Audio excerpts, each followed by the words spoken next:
Салам достор, каналыма кош келиңиздер. Бүгүн бизде сыроолор боюнча кулпунай кошулган аябагандай даамдуу сонун пирогдун рецеби болмокчу. Жасалышы эң жөнөкөй, ал эми даамы сизди кайдыгер калтырбайт деп ишенем. Келиңиздер чогуу жасайбыз. Алгач камырынан баштасак, бизге керектүү азыктар 2 жумуртканын сарысы, 100 грамм кумшекер же болбосо упасы болсо андан да жакшы болот. Ошондой эле 1 аш кашык каймак кошобуз. Бардыгын жакшылап аралаштырып алабыз.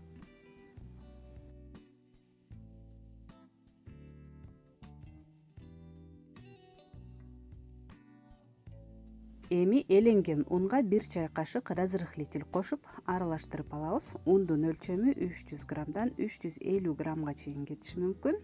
Жумурткаңыздын өлчөмүнө жараша. Ошондой эле муздак 150 грамм ак май кошобуз. Ак майды ун менен чогуу аралаштырып теркадан өткөрүп алсак болот, же болбосо вилка колубуз менен ушалап чыгабыз. Un менен майды ушалаганда кургак кумга окшогон камыр болот. Эң негизгиси май муздак болуш керек жана көпкө эзгилегендин кереги жок. Мына ушундай кумга окшогон камыр кылып алдык.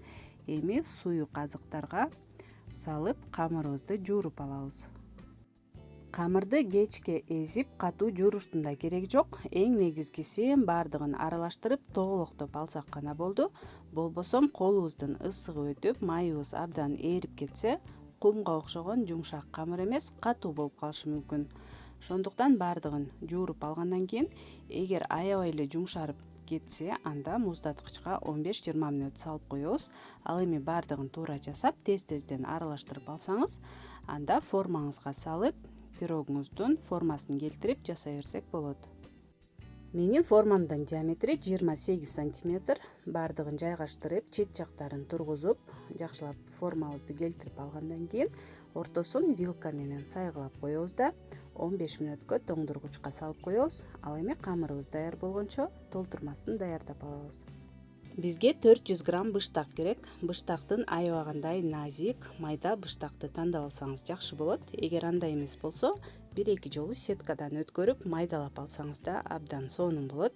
Ошондой эле бизге 200 грамм майлуу каймак керек жана татымыңызга жараша 100 же 150 грамм кумшекер кошуп, жүгөрүнүн крахмалынан 2 аш кашык жана бир аз ванилин кошуп, бардык азыктарды жакшылап аралаштырып алабыз.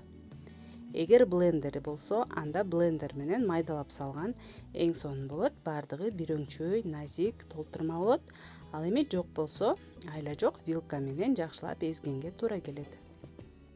Камырыбызда бир аз муздай түштү. Эми кулпунайларды астына салып койсок болот. Майдаларын салдым, ал эми бир аз чоңдорун 2-3 кесип бөлүп койдум.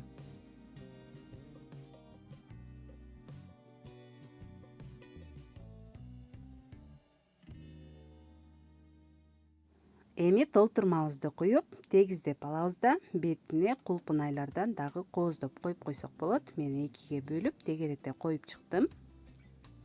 Мына ушундай пирог болду. Эми 180 градус ысык духовкага 40-45 мүнөттөй салып бышырып алабыз.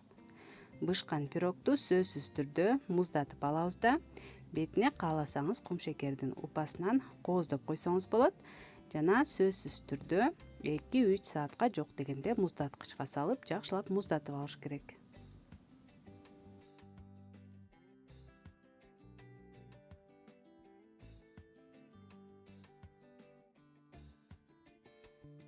Достор, мына ушундай аябагандай назик, кооз жана даамдуу пирогдордун бири. Сөзсүз түрдө жасап көрүңүздөр. Мен ойлойм, сиздерге да жагат деп.